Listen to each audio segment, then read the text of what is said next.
I'm making lunch, so excuse the background noise.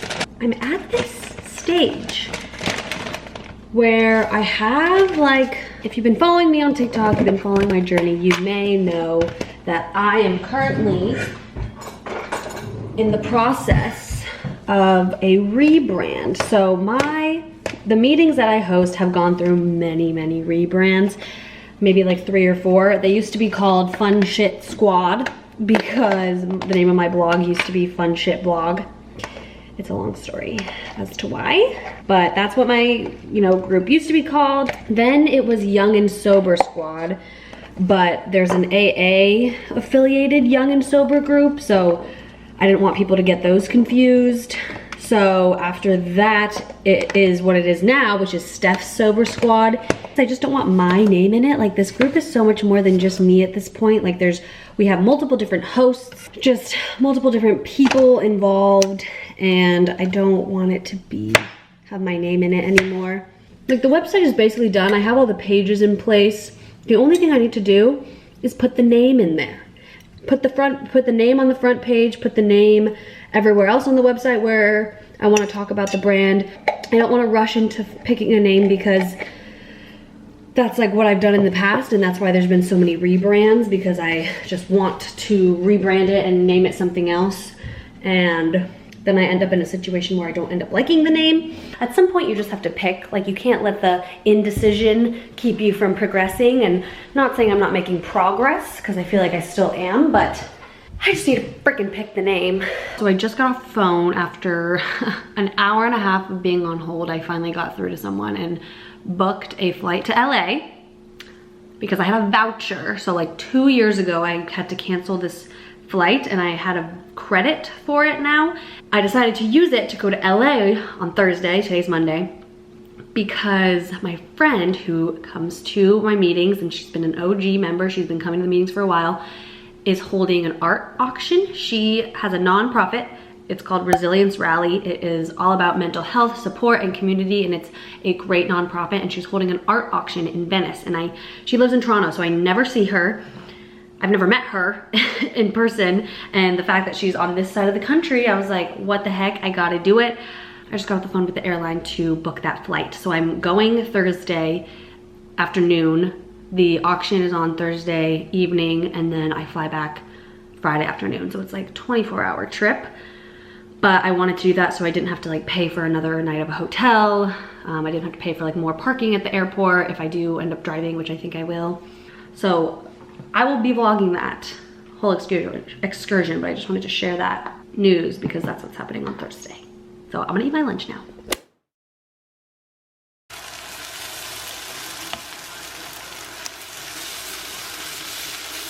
I'm trying to like put this TV table in front of the TV so that I can eat my dinner and watch Shark Tank, because Grady's at a Giants game and this is my evening alone. And on my evenings alone, I love to just set up the table. It's really dirty, oh gosh. Set up the table and watch some TV. I love Shark Tank.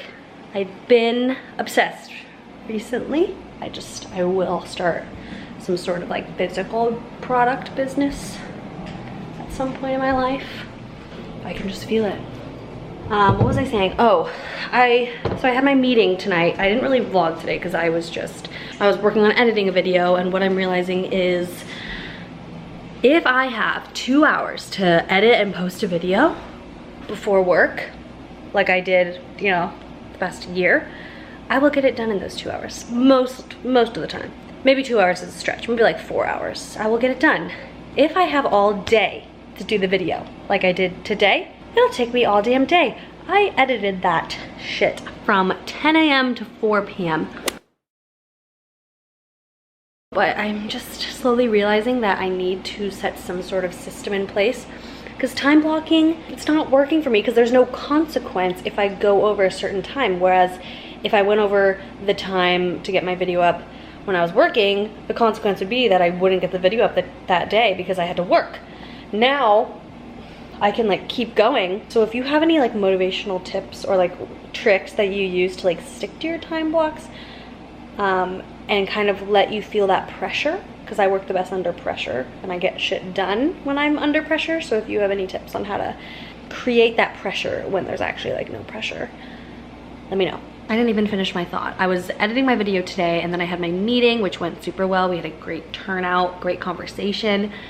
We talked about dating advice, like when should you tell a person that you're sober, like early on, or should you wait? Like when is it considered that you're hiding it versus you just don't want to tell them? What else did we talk about? I asked about some advice about some like friend thing that was going on. So it's like, it's just a very safe space for you to really come and get advice about anything you're dealing with, not just like drinking related stuff, but the fact that you get to talk to a group of people who also like don't drink. Just, you have this level of understanding that's even deeper than I feel like just some other sort of like friendship group. So that's why I love it. So if you're interested in coming to the meetings, you do not have to be completely sober. There are many people who are just sober curious. They're just trying out sobriety and they're just in the meetings trying to find a group of people that they can connect with and also just to like figure out what they want to do. So please stop by if you'd like. The link is always in my description, but I'm gonna check on these chickpeas right now. This is lettuce.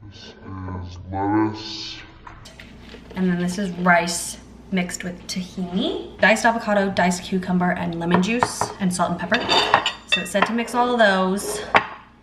So I'm just gonna put some of those like on the side. And then we have this interesting chickpea concoction, which I don't think is gonna actually be that bad. That looks good. Then, the best part, feta cheese. I love me some feta cheese. Yum, yum, yum, yum, yum. And then, not the best part, but a very, very close second, tzatziki dip. Put some of that on the side. That's the bowl. It doesn't look that bad. I'll let you know how the chickpeas and everything tastes after I consume. Okay, hello, it is Wednesday. I ended up eating that dish last night and then just kind of getting really anxious. You could probably tell by the way, just my energy in that last clip, that I was a little on edge. I ended up eating that meal though, and it was really good. I had like the leftovers for lunch today. I haven't filmed that much today, but today I'm just, okay, a couple insights from this week that I have decided after listening to some podcasts. One podcast that I listened to today was, well, one that I listened to today was Call Her Daddy with Hailey Bieber. I haven't finished it yet, but so far it's pretty juicy, and I'm seeing lots of TikToks about it, so I'm gonna finish that. But the other one I was listening to was the Skinny Confidential. I'll link it down below. It's called Effortless, How to Make It Easier to Do What Matters Most. And something that they really stressed in that episode is having smaller to-do lists. And this is something that I've heard all the time, and I've never done it. I'm always like, yeah. But I keep running into the issue where I have large to-do lists and then I don't finish everything, and then even no matter how much stuff that I finish, I still don't feel like I got everything done. So I still don't feel fulfilled, and then I have to move things to the next day, and then they just keep getting moved. So I'm going to start a system where I put 3 like business work stuff on my to-do list each day and 3 personal things. Even though it seems like 3 things isn't a lot, if they're like big tasks that are important, they will be a lot. And then if you have extra time in your day, that's when I created this separate to-do list that's like my mastered to-do list. It's just a running to-do list. Every time I think of something that I need to do, I'll put it on that list. And so when I'm planning out my week or when I'm planning out the next day, I'll just pull the top 3 things from that list. And obviously that can be like a live list. It doesn't have to stay the same. And I'm gonna have to get used to it for sure, but I'd rather leave the day feeling like I got something done and feeling fulfilled than looking at all the stuff that I didn't do on my to-do list. Supposed to get dinner with a friend tonight, but we ended up moving it to Friday, so I might have to get some groceries for making some dinner tonight. And then I'll probably, it's only 3:40. This is usually the time of day that I start feeling a lull in my productivity. So instead of working against myself and trying to push myself to work until 5, I'm going to accept that this is when I feel a lull, use it to get some of my personal errands done, and then when I come back, I will have taken the break and I'll feel more motivated to get working. So that's the key with all this, is knowing your strengths and adjusting your schedule accordingly.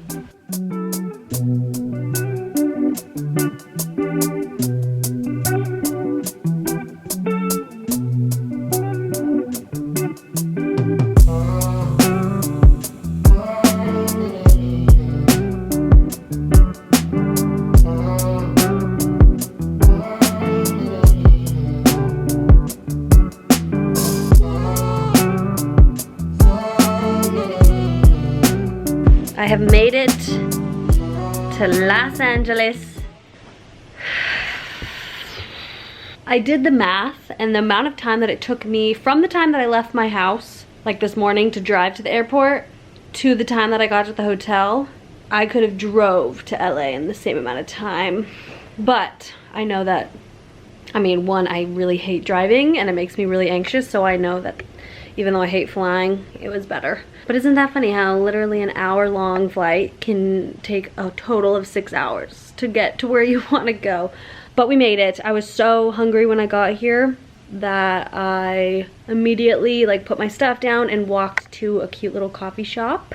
Had a little snack and a matcha and read my book, which I'm almost to the end and it's really heating up, so I might want to finish the book right now. But it is almost 5 o'clock and the auction that I'm going to starts at 6 and it's a 10-minute walk, so I probably want to leave around 5:45. So I only have 45 minutes to get ready, which I don't think it'll take me that long. But yeah, this is the room. In case you care,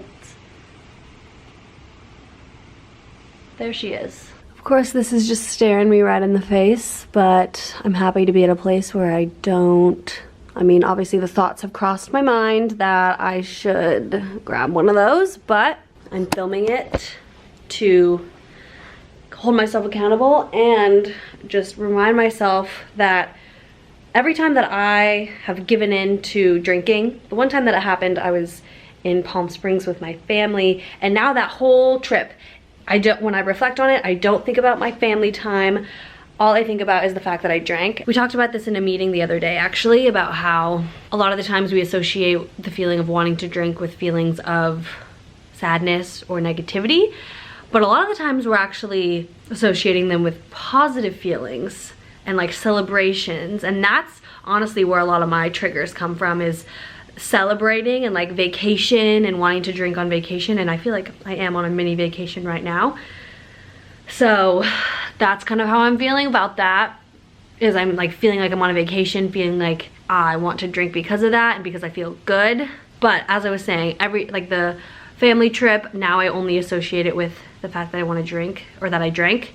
So now that I'm here and I'm supporting a friend at an auction and that's going to be this fun 24-hour trip, I want to remember it as that. I don't want to remember it as a time when I relapsed on alcohol.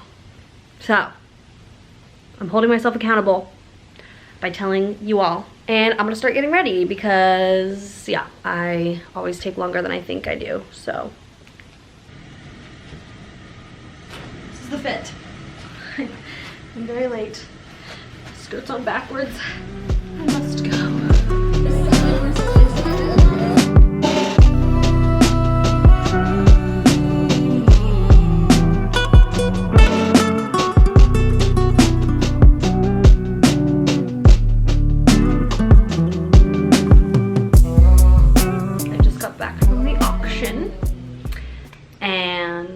Just so magical. It was beautiful setting, beautiful lights, amazing performers. My friend and her friend, these two wonderful, amazing women, started Resilience Rally. I'll leave their link down below, but it is a nonprofit organization for helping people access affordable mental health resources. It's a mental health community, and it's amazing what they've accomplished. And they started it at UCLA, where they both were rowers, and that is why it was here. It was in Westwood, which is where UCLA is, and they just had, it was so beautiful to, one, meet them all in person, and two, just to see the big community that they have rallying around them and rallying around this organization and just seeing everyone who showed up. And there was amazing performers. The art was amazing. It was a silent art auction, and all the money went towards their organization, which is helping people get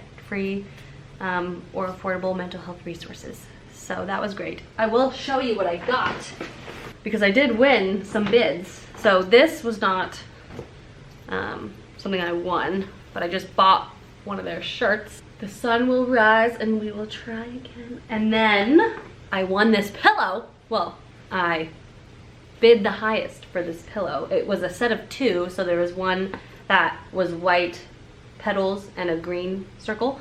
But my friend Sarah came with me and we were the top 2 bidders. So we each took one. Now we have these little friendship pillows. And the artist, I will leave the artist's name on the screen and down below because I can't remember, but she said that she made, the inside is filled with clothes from thrift stores. And then I also was the highest bid for these. They're salt and pepper shakers that are, can you see that? It's like a, I want to say it's a sea urchin, but it's not a sea urchin. It's just like a little sea creature. Overall, we had a great time and it was a great cause. I'm exhausted though. I wore those little heels all night and was basically standing all night. So I am ready to shower, wash my face, and finish my book. I'm so close. I think I have like 20 more pages. Something crazy happened right before I had to start getting ready. So I'm excited to cozy up in bed and finish this.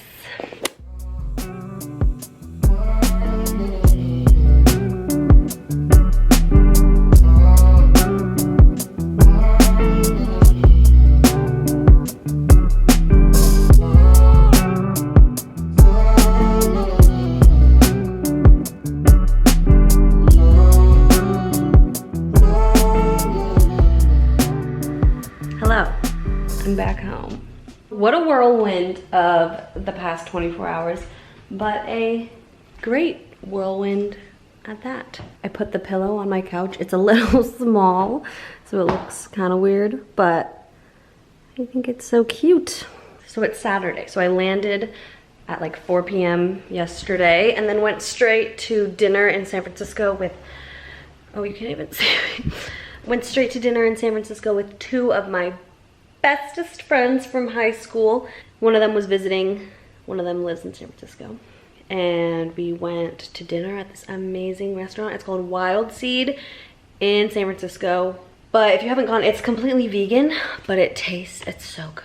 It's so good. And then after dinner, we went to my friend's college friend's apartment. So my friend from high school, her college friends live in the city, and so we went to their apartment.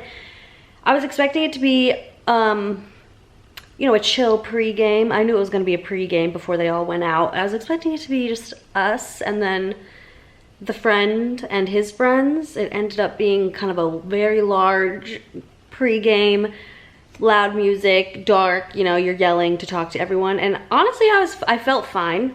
I hadn't been in that type of situation in a long time, like maybe a year ago, because that's when I went to Outside Lands in San Francisco, and but even that wasn't like a dark, you know, pre-game environment. It was like in the day. So I hadn't been in that type of situation in a long time, but it went well. I was offered drinks, I turned them down, and what I was just reminding myself was like, it's good to challenge yourself at times. It's good to do things that challenge you if you just, as long as you're enjoying them. Like I was enjoying being with my friends and talking with them and laughing, and it's good to challenge yourself at times and have to turn down drinks. I hadn't had to turn down a drink in a long time because everyone I've spent time with over the past few years, or over the past year, knows that I don't drink, so I haven't really had to turn down any drinks, but this was the first time that like people I didn't know were there. And it was just a good challenge. It was fun. I ended up staying for like an hour and then just drove home because I was exhausted. And yeah, now this morning I did some movement, got my endorphins flowing, made some pancakes, unpacked and kind of tidied up, and I just sat down to start this book. I'm so excited. I've been very eager to read this. I'm very fascinated by the title, obviously. Okay,